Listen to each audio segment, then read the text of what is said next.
Welcome back to Decked Out Jon Boats. Today we're continuing with Bryan the Carpenter.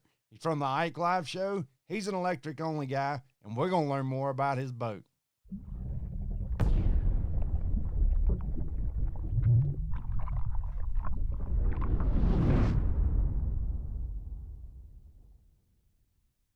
I know people can check out your build on Ike Live. Y'all posted. Yes, y'all did a great job keeping everybody up to date on what was going on with your boat. Now, if there's one thing you could change about it, what would that be? One thing I could change about the build? Right.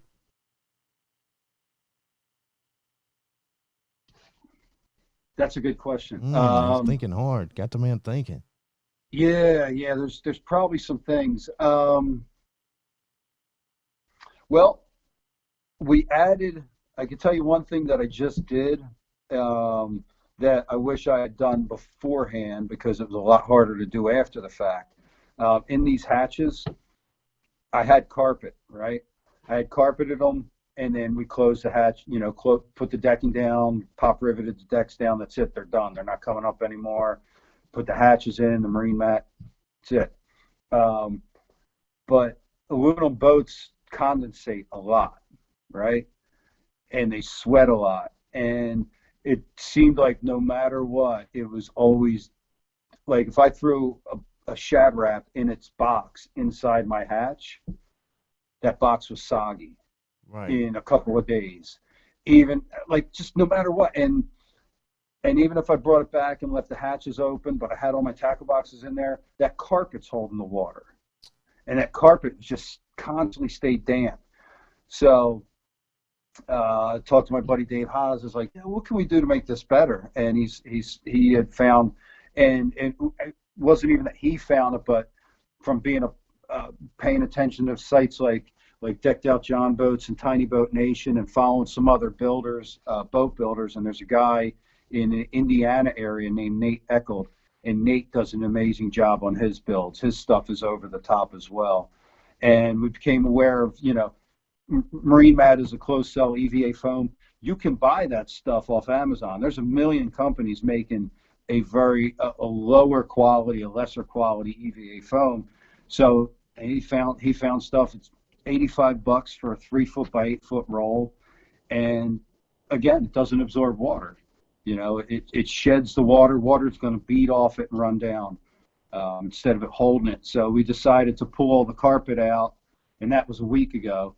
That entailed pulling all 4 batteries out of the front hatch here, taking all the framing, the vertical framing supports out of the hatches, this hatch, the other hatch, kind of disassembling this as much as possible, and then getting in there and laying down that rubber matting. I'll show you real quick.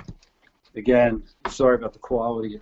I got to vacuum this one out. It's still dirty, but I'll throw a light on inside the hatch, and there it is. Again, this is dirty because I've been working here, but that's the rubber foam. Man, that looks inside the hatch. Yeah. Are those lead batteries you're running, or are those lithiums? Unfortunately, they're not lithiums. So this thing is heavy. Right. So what I'm running on the boat, I have a Fortrex on the front, a 36-volt Fortrex, Minn Kota Fortrex. So I have 3 Group 29s for the front motor. I initially tried to run 3 batteries with one battery running double duty as a house battery. That's how I started. And I fished the tournament on a lake, a very big lake, big for electric only. And by the end of the day, the Lowrance HDS 12 on the front deck was cutting out. The live wells were getting sketchy. And I decided I don't want to deal with that anymore. Right. So I added a 4th battery as strictly the house battery. Run the electronics off of it so you have no interference. Yeah, and running the trolling motor, the live well, the depth finder all day, wipe that battery out. So, like I said, the depth finder was just blacking out. That's it. That battery was smoked. So I didn't want to deal with that. So went ahead and added a fourth battery, adds another 65 pounds to the boat. Not ideal, but I'm really kind of in it to enjoy myself more than I am like, I don't know. Right. I'd rather have the LED lights and the radio working and the depth finder, you know. Right. Instead I'll take the extra drag race 65. to the first spot. Yeah, I'll take the, you know. Fortunately, Torpedo came on board, and we, you know, with that motor in the back. You're very familiar with that? So we've got some guys down here with them. Which model are you running there? Cruise 2.0. 2.0, and what kind of speeds are you seeing? 6 to 7. Pretty good. 6 to 7 miles an hour. Again, this boat's heavy. It's a PF16, so it's a Tracker Panfisher 16. It's, you know, but it's a little bit on the narrow side, which is nice for speed. It's not the widest boat, but again, I'm heavy. You know, I've got four Group 29s up front here, and you know, all the bells and whistles. So, and then in the back, it's got the Torpedo with a 24-volt lithium. That lithium only weighs about 35 pounds. That's ridiculous. There's no weight in that thing. Here's another thing, and I'm going to share this with you because I learned it from Jeff Little, the guy from Torpedo. So this wasn't, I didn't figure this out, but I initially, when I planned this boat out and we had to change mid-course, I had all the batteries going in the back compartment, just like a bass boat. You know, this boat has a very large back deck, or back hatch to the back deck, big compartment. And I had the Torpedo battery and all my other batteries back there. I was going to put them all back there because that's what a bass boat has. And Jeff from Torpedo, he's dialed. Jeff Little, like he's dialed on like how to make the boat run fast, how to make it run right. You know, like all that the art of that. He's just really, really intelligent dude. And you know, he showed up when we were installing the Torpedo on this thing and explained to us how it works and all the features it has. And he says, dude, you're going to be way too ass heavy on this thing. You're going to put a styrofoam cup behind your boat and it will follow you all day long around the lake. Right. because of the drag you're creating on the back. And I'm like, really? You know, he's like, you know, and it made me think. I've got a buddy, and we fish these. You know, we have the Winter League tournaments. We have some Thursday night tournaments, and we've got, you know, it's the midweek jackpot, thirsty Thursday nighters, and it's, you know, everybody gets out. We have a good time. But the fastest boat at the Thursday nighters, my buddy Keith, and Keith's a big boy, and his brother, another big boy, and they would both stand on the front deck with all they had was the front motor. They didn't have a kicker motor on the back. And they'd both be on the front deck, and they'd be faster than everybody else. Dang. And I immediately thought of that. I'm like, son of a bitch. They're getting that ass out of the water. Everything's just releasing off the back. Right. And so when I got this thing in the water and we started running some tests and running that Torpedo, and I found that if I sat on the back, there's two people in the boat, full load, two people, and, you know, I said, all right, go ahead, hit it. And the Torpedo has a built-in GPS, and it tells you how fast, tells you your speed, tells you a bunch of things. So I'm like, all right, how fast are we going? Like 5.4. I'm like, okay. I'd move up to the middle of the boat. 5.6. I'd come up to the pedestal seat right here in the middle of the front deck. 5.8. I go up and I'd hang 10 off the front of the boat, and now the boat's plowing water, right? I mean, it's plowing. It's nose down plowing. But it's getting that back end up, even though there's a dude sitting back there, and now we're doing 6.2, 6.3, 6.4 miles an hour. It jumps up like that. So I haven't had a chance to get out by myself yet because it's just been busy, but I'm looking forward to getting out by myself and running this thing and seeing what kind of speeds we get. I got a few more features to show you on this thing, too. One question, do you run the front trolling motor when you're running the Torpedo to steer with, or how do y'all do that? Yes and no. Depends, right? So if I got open water, sometimes I will. You got some stumps coming, you don't want to risk it. I can understand that. I can't go freaking hitting them that hard. That would be hard. That would test the Ultrex and everything else, because we get up there in speed. Right. So it all depends where I'm at and what exactly I'm doing. Even though it's a 112, it doesn't make me that much faster Right. than Yeah. just the It's just you torpedo. can Just get running the out of the back torpedo end of the clean, boat. just getting the torpedo and running clean, it doesn't make me that much faster. So it's not necessarily always worth it. So again, it depends on the situation. And I'm going to walk you around here and try to show you a couple other features we got. So where are we at? All right, see this? Oh, That's a remote throttle for the torpedo. awesome. This is what they use when they have a torpedo that's a stick steer. Right. This is the throttle, and then you have your stick steer. Well, I have a torpedo with a tiller handle, Right. right, on the back of the boat. Standard tiller handle setup. But I asked Jeff to add the remote throttle. So if I'm out by myself, I could be on the front of the boat running the front trolling motor and just decide to kick it into, blast it over to the next point. Then we've got our, oops, sorry. Got the hydro wave, of course. Some lighting. You got the hydro wave to keep you hydrated. My LED lit up beer holder. Buddy of mine made the recessed foot pedal here. It's pretty nice pedal. Everything's right about that. What else do I got to show you? Front compartment. These things. Can you see that? I can see it. Is that breakers? What you got there? That is called a Hydra.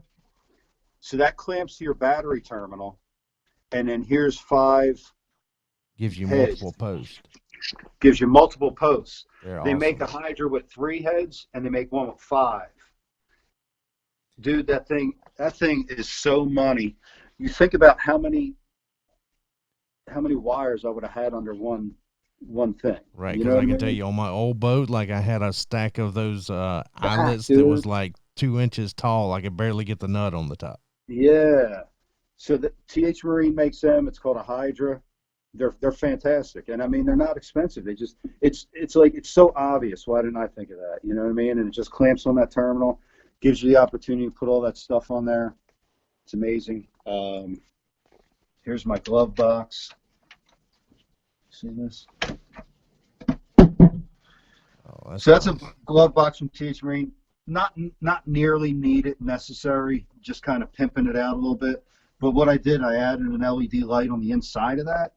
And what that does, I realized I used the boat over the summertime, and I realized I'm out there at night, it's beautiful summertime, and I got lights everywhere in the boat except for the pit in the middle, Right. where you're doing stuff, when you got to step down and do stuff. So put a light inside of that, and then I drop that down, and that lights up the pit here at Nice. nighttime. But it helps with So that- turning on at night too. Yeah, and that was something that like I had to use the boat to figure out. All right, I'm missing light here. Here's let's see. You see that? I built nice. the yeah. So the golden rule kind of slides in right there.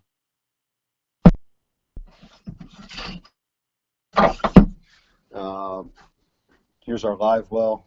Got to clean that out. Had an aluminum box welded. We've got the oxygenator in there, pump in, pump out, all that fun stuff. Live well's pretty rad. And I added a cooler too. Nice. How does it keep ice with that plastic hatch on top?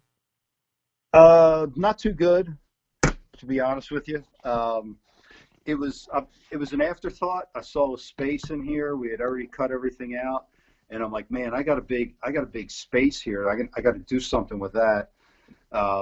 So I made the cooler box out of AZEK decking or AZEK trim for the side of your house. Right.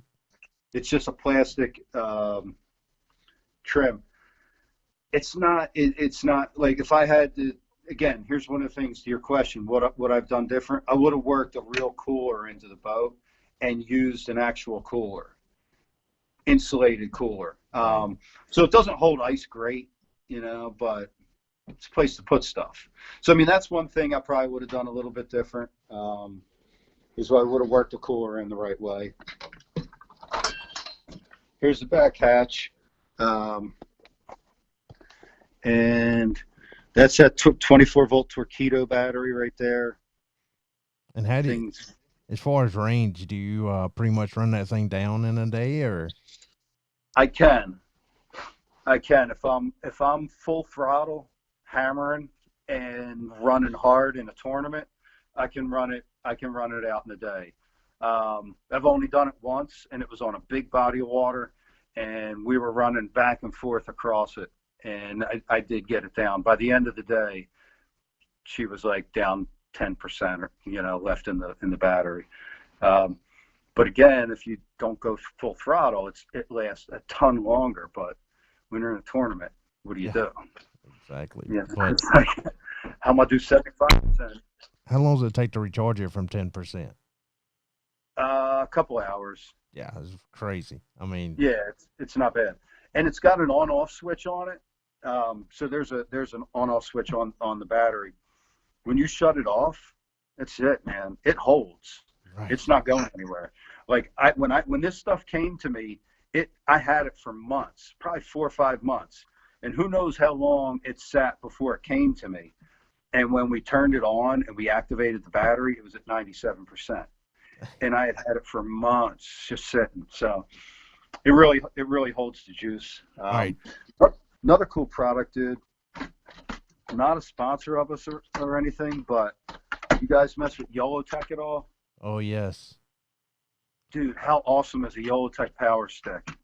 They got the lights you can put on top of them now? Got the lights. I got a light on that one there. And then this one here, I got a phone mount on. So, and they have a double barrel mount, so you can have a light and your GoPro at the same time if you're out there up to some night shenanigans on them night moves. So if you show up at a tournament in Jersey, is there lots of rigs like that? Or? Nah, dude. Hell no. This one's over the top. I mean, this one's over the top, but there's a lot of dudes that are like this, right? But just not many Torpedoes, not many with marine mat, but everybody's got the LED light now. Everybody's got a system in their boat. It's a cheapy Pile radio, something off of Amazon, but it's got 4 6.5-inch speakers. I'm actually working on putting in a subwoofer for the Classic, just to kick it up a notch. And to be honest, I'd really like to put a better system in it. But like on the Thursday night, we act up. You know what I mean? It's Thursday night in July. We're out there coming in at dark, little tournament. Everybody's having a good time, and somebody brought fireworks, and the radio's blasting. So, are a lot of the guys running electric outboards? Not really. No, just trolling motors. Gotcha. Trolling motors, and then some lakes are 9.9, so some guys will have a 9.9 on their boat. But like nobody's really running any other alternatives to the Torpedo. Not yet. I know in Baltimore there's a big community of it. You familiar with that? Right. Yeah. I actually just talked to one of the guys from up there that's running the Pure. That's where he's from, and a lot of those rigs are like $30,000 to $50,000 worth of electric outboards and LED or lithium batteries. And I haven't seen them yet because I'm not dialed into what those guys got going on, but I hear about them. I know there's some rigs. The Baltimore crew. They got some money and they hook it up. I'd like to see them. So if somebody's looking to follow you and what you got going on with the boat, then where can they follow you at? Well, Facebook, Instagram, Twitter, Ike Live Show. A lot of the stuff ends up on the Ike Live page. That's where all this comes from. The boat build itself ended up, when we first started, it was all going on Mike Iaconelli's YouTube channel. The Ike Live Show has since started our own YouTube page. So the boat build stuff is on our YouTube page now. And again, Bryan the Carpenter on Instagram. Bryan Stockel on Facebook. I don't post a lot on Facebook. Mostly just on Instagram. I used to fool with Twitter, but really not anymore. So. Well, Bryan, I can tell you, I appreciate that somebody's out there getting electric only out to the mainstream. And yeah, dude, like it's our roots, man. Like I told you, this is our roots. You know, this is Ike's roots, right? And this is where we started. And he still fishes electric stuff. He all the time. Anytime he's back, he's fishing it, and has got his son involved in it. And you know, it is what it is, dude. It's all the same. It's all fishing. That's right. You know? I mean, it's the same. We have to live with our decision because we can't run 65 miles an hour to our next spot and try something different. No. And, you know, it's a lot like kayak fishing. You know, it changes the equation a little bit, but it's still getting you on the water. You know, well, hopefully. And huge... What was that? Good. No, I was just saying, and you see how big kayak fishing has gotten. So that's one of the things I'm trying to do. Like, I feel like we're the most overlooked segment of bass fishing because everybody's getting to the kayaks thinking they're the greatest thing, but you can get into a Jon boat for the same amount of money and it fishes a lot better than a kayak, if you ask me. Yeah. No, I agree. And I did fish a kayak tournament last year. I don't have much experience on a kayak. Big adjustment in doing it, but I did enjoy it. You know, I actually I felt better at the end of the day than I even the next day than had I just stood on the front deck of a boat all day. So that part was nice. You certainly don't have the options with the tackle that you would in this boat. You've got to cut your tackle back. You got to cut your rods back. The amount of stuff you bring, you know, you definitely have to cut all that back. There was something nice about having to do that. It's like, all right, this is what I'm doing today. I'm just throwing this. But you know, I don't know. I'm kind of a lure guy. You know, a bait. I like all that stuff. So that would get to me after a while, not being able to have all the options. But it's kind of like the way the Bassmasters Classic used to be, where you got one tackle box and it could only weigh so much. And right. Well, back in the day, yep. Hopefully one day we can get Ike on this show. That would be awesome. Talk about maybe you and I could be together and we could talk about back in the day. Yeah. It's a tough get. I have trouble getting Ike on Ike Live, to be honest with you. I was able to get 3 shows out of him in January, but we've had zero. We had 0 in the entire month of February. And he won't be home in March either. Yeah, so I mean, luckily we're going to the Classic and we're going to be recording podcasts all 3 days. Most of it will be Bass University podcasts. We have access to a lot of anglers and we're looking to gain a lot of content for the Bass University podcast, but we're going to do a lot of Ike Live interviews as well and help make up for the lack of work that we did in February because we didn't get any. But we'll get a few in March, and again, we'll have all our Classic content too. So I appreciate your time. I appreciate if you'll give me some shout outs down there at the Classic. You gonna be there? No, unfortunately, I have a full-time job and I'll be working this weekend, but I will be watching. I'll sneak some of that in there. Thanks for hanging out with Decked Out Jon Boats. Make sure you hit that like and subscribe button along with that bell icon below so you're notified anytime there's a great video from Decked Out Jon Boats. Till next time, this is Brett Cummings with Decked Out.